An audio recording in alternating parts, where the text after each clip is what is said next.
ဒီညလေအိမ်မရပဲနဲ့အတွေးတွေများနေပြန်ပြီလားအခုအချိန်မှာပတ်ဝန်းကျင်တစ်ခုလုံးကတော့ထိတ်ဆိတ်နေပြီဒါပေမဲ့မင်းရဲ့ခေါင်းထဲမှာတော့အတွေးလွန်ခြင်းရဲ့စူညံတန်တွေပြည့်နေလိမ့်မယ်အတိတ်ကအမားတွေအနာဂတ်အတွက်စိုးရိမ်မှုတွေငါဘာလို့ဒီလောက်တောင်အသုံးမကျရတာလဲဆိုတဲ့ကိုပြန်တက်နေတဲ့အတွေးတွေနဲ့ပေါ့မင်းသိလားအဲ့လိုခံစားနေရတာမင်းတယောက်တည်းမဟုတ်ဘူးပြီးတော့အဲ့ဒီလိုခံစားနေရတဲ့သူတွေအတွေးလွန်ပြီးတော့အတွေးနေချင်နေတဲ့သူတွေလည်းအများကြီးပဲတကယ်တော့ကျွန်တော်တို့အားလုံးကအတွေးတွေထဲမှာပိတ်မိနေတဲ့ခေတ်ကြီးထဲမှာနေထိုင်နေကြရတာဆိုတော့ဒီဗီဒီယိုလေးနဲ့အတွေးကဘာတွေကနေရုပ်ထွက်ပြီးတော့ကိုယ့်ရဲ့ခန္ဓာကိုယ်စီဘယ်လိုပြန်လာမလဲဆိုတာကိုဆွေးနွေးကြည့်အောင်ကျွန်တော်တို့နေထိုင်နေတဲ့လူအဖွဲ့အစည်းမှာနေကောင်းလားလို့မေးရင်နေကောင်းပါတယ်လို့ပဲအမြဲဖြေလေးရှိတယ်ဒါပေမဲ့အဲ့ဒီအဖြေရဲ့နောက်ွယ်မှာဘယ်လောက်တောင်ပင်ပန်းနေကြသလဲဆိုတာဘယ်သူမှမသိနိုင်ဘူး mental health ဆိုတဲ့စိတ်ကျန်းမာရေးကစိတ်ယောဂရှိမှယူဆရတဲ့အရာတော့မဟုတ်ဘူးကျွန်တော်တို့ရုပ်ပိုင်းဆိုင်ရာကျန်းမာရေးအတွက်အစာတွေစားကြသလိုရေတွေချိုးကြသလိုစိတ်ကျန်းမာရေးအတွက်လည်းနေ့စဉ်ကြိုးဆိုင်ဖို့လိုအပ်ပါတယ်ကမ္ဘာတစ်ဝန်းမှာရှိနေတဲ့ယောဂဝေဒနာခံစားရမှု300ကျော်ထဲမှာစိတ်ကျန်းမာရေးပြဿနာကအကြီးမားဆုံးဝန်တိုးဝန်ပိုးတစ်ခုဖြစ်နေတယ်တဲ့ UK လိုနိုင်ငံမျိုးမှာတောင်လူငယ်9ယောက်မှာတယောက်ကစိတ်ကျန်းမာရေးယောဂဒါမှမဟုတ်ရင်စိုးရိမ်ပူပန်မှုရဲ့လက္ခဏာတွေကိုပြင်းပြင်းထန်ထန်ခံစားနေရတာပါဒါဆိုရင်ကျွန်တော်တို့နိုင်ငံဆိုတာပြောနေကြတော့မလို့ပေါ့ဆိုတော့ဒီနေ့ခေတ်ကြီးကစိတ်ဖိစီးမှု stress ဆိုတာလူတိုင်းရဲ့အဖော်လိုတောင်ဖြစ်နေပြီပေါ့စိတ်ဖိစီးမှုကစိတ်ယောဂမဟုတ်ပေမဲ့သူကနေတဆင့်ဖြစ်လာတဲ့စိုးရိမ်မှုလွန်ကဲတာတွေစိတ်ကြတာတွေဖြစ်စေတယ်ပေါ့ဒီနေ့ခေတ်လို့ကွန်ပျူတာတွေတယ်လီဖုန်းတွေပေါ်နေတဲ့ခေတ်ကြီးမှာကျွန်တော်တို့အချိန်ဖြုံးနေတဲ့နေရာအများစုကကျွန်တော်တို့ရဲ့ခန္ဓာကိုယ်ထက်ခေါင်းထဲမှာဖြစ်နေတတ်ပါတယ် TikTok တွေကြည့်တယ်ဗီဒီယိုတွေကြည့်တယ် social media တွေသုံးတယ်အဲ့ဟာတွေအကုန်လုံးကဘယ်ကိုရောက်လဲဆိုတော့အုံနောက်ကိုရောက်တယ်ပေါ့နော်ဆိုတော့စဉ်းစားခြင်းဆိုတဲ့ thinking ကပြဿနာကိုဖြေရှင်းပေးနိုင်တယ်လို့ထင်ရပေမဲ့တကယ်တမ်းတော့အလွန်အကျွံစဉ်းစားခြင်း overthinking ဖြစ်သွားလို့ရှိရင်သူကကျွန်တော်တို့ကိုစိတ်ပိုင်းဆိုင်ရာဒဏ်ရာတွေပေးနေတာပါဆိုတော့ဘာကြောင့်မို့လို့လှုပ်ရှားမှုကစိတ်ကျန်းမာရေးအတွက်ဆေးဖြစ်စေတာလဲပေါ့ဒါကိုနည်းနည်းတော့သိပ္ပံနေကြကြည့်အောင်ကျွန်တော်တို့ခန္ဓာကိုယ်ကိုလှုပ်ရှားလိုက်တဲ့အခါအုံနောက်ထဲမှာဓာတုဗေဒဆိုင်ရာဓာတ်ပြောင်းလဲမှုတွေချက်ချင်းဖြစ်ပေါ်လာတယ်ပထမဆုံးတစ်ခုက BDNF လို့ခေါ်တဲ့ protein တစ်မျိုးပါသူရဲ့နာမည်အပြည့်စုံက brain derived neurotrophic factor တဲ့သူကအုံနောက်အတွက်ဆိုရင်မြေဩဇာလိုပဲကျွန်တော်တို့လှုပ်ရှားလိုက်တဲ့အခါအဲ့ဒီဓာတ်ကထွက်လာတယ်ထွက်လာပြီးရင်အုံနောက်ဆဲအသစ်တွေကိုတိစောက်ပေးတယ်အဲ့ဒီဆဲအသစ်တွေကအုံနောက်ကိုကာကွယ်ပေးတယ်နောက်တစ်ခုကတော့လူတိုင်းကြားဘူးတဲ့ endorphin မှာသူကတော့တဘာဝနာကျင်မှုပျောက်စေးပေါ့ကျွန်တော်တို့လှုပ်ရှားလို့ပင်ပန်းလာတဲ့အခါအုံနောက်ကအဲ့ဒီဓာတ်ကိုထုတ်ပေးတယ်အဲ့ဒီဓာတ်ထွက်လာတဲ့အခါစိတ်ကကြည်လင်ပြီးတော့လန်းဆန်းသွားတယ်ဒါကြောင့်မို့လို့လေ့ကျင့်ခန်းလုပ်ပြီးတဲ့အခါမှာစိတ်ထဲမှာတစ်မျိုးလေးလန်းဆန်းသွားတာအဲ့ဒီဓာတ်ကြောင့်ပါဆိုတော့လှုပ်ရှားမှုကကျွန်တော်တို့ရဲ့ nervous system ထဲမှာစူးပြုံနေတဲ့စိတ်ဖိစီးမှုအစိတ်တောက်တွေကိုစွန့်ထုတ်လိုက်တာပါဒါနဲ့ပတ်သက်ပြီးတော့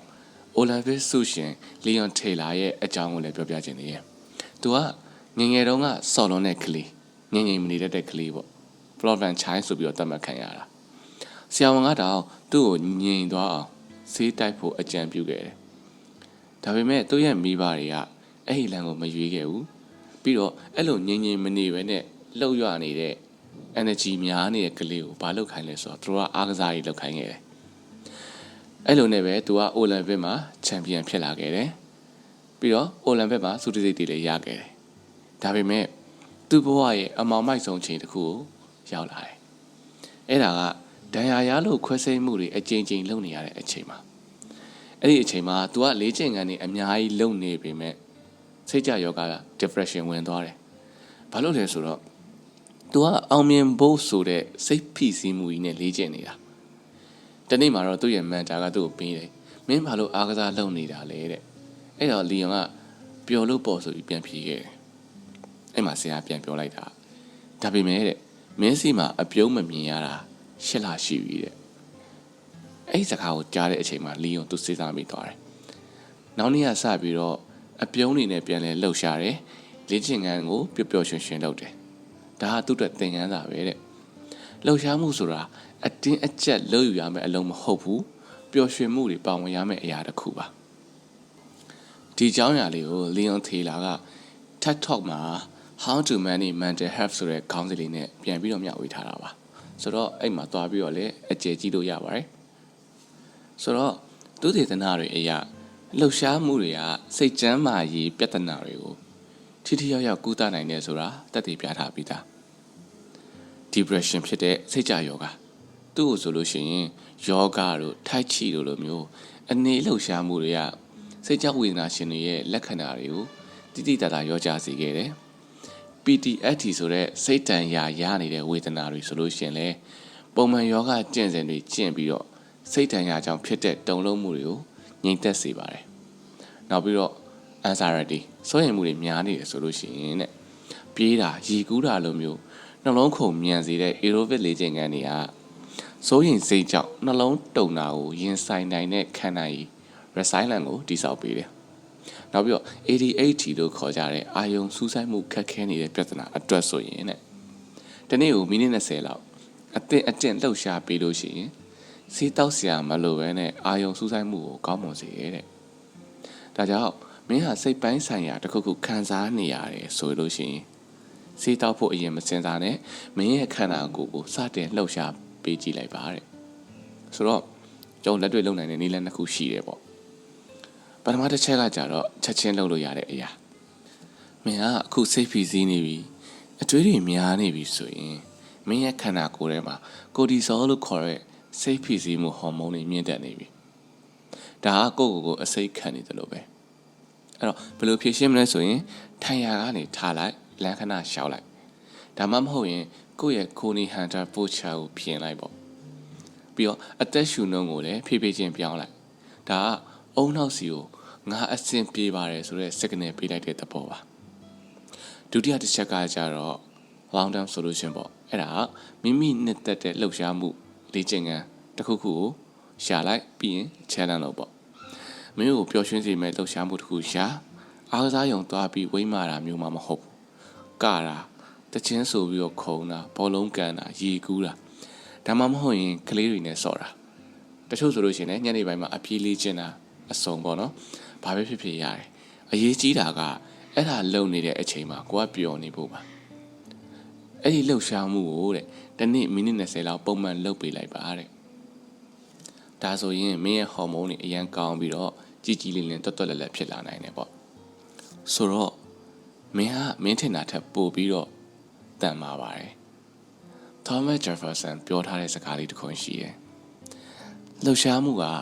စိတ်ကိုကြည်လင်စေပြီးတော့ငါတို့ကိုအဖော်မွန်ကောင်းနေဖြစ်စေတယ်တဲ့ကျွန်တော်တို့ကအတွေးတွေထဲမှာပိတ်မိနေတဲ့အခါကိုအထီးကျန်တယ်လို့ထင်ရတတ်တယ်ဒါပေမဲ့မင်းရဲ့ခန္ဓာကိုယ်စီကိုမင်းပြန်လာတဲ့အခါမင်းကအံ့ဩစရာကောင်းတဲ့စွမ်းအင်တွေရှိနေရအောင်တွေ့ရပါလိမ့်မယ်ကိုယ့်ရဲ့စိတ်ကျန်းမာရေးကိုလှုပ်ရှားမှုနဲ့ပြန်လည်ကုစားပါအတွေးတွေကိုလှုပ်ရှားလိုက်ပါတော့မင်းဟာအခုထိတောင့်ခံနေခဲ့တာကိုပဲတကယ်တော်လာပါပြီမင်းဟာတန်ဖိုးရှိတဲ့လူတစ်ယောက်ပါအရာအားလုံးကအချိန်တန်ရင်အဆင်ပြေသွားမှာပါဆိုတော့ဒီညလေးကိုအေးချမ်းချမ်းအိပ်ဆက်လိုက်ပါမနေ့ဖြန်မှာအင်အားအသစ်နဲ့ပြန်လည်နှုတ်ထားကြတာပေါ့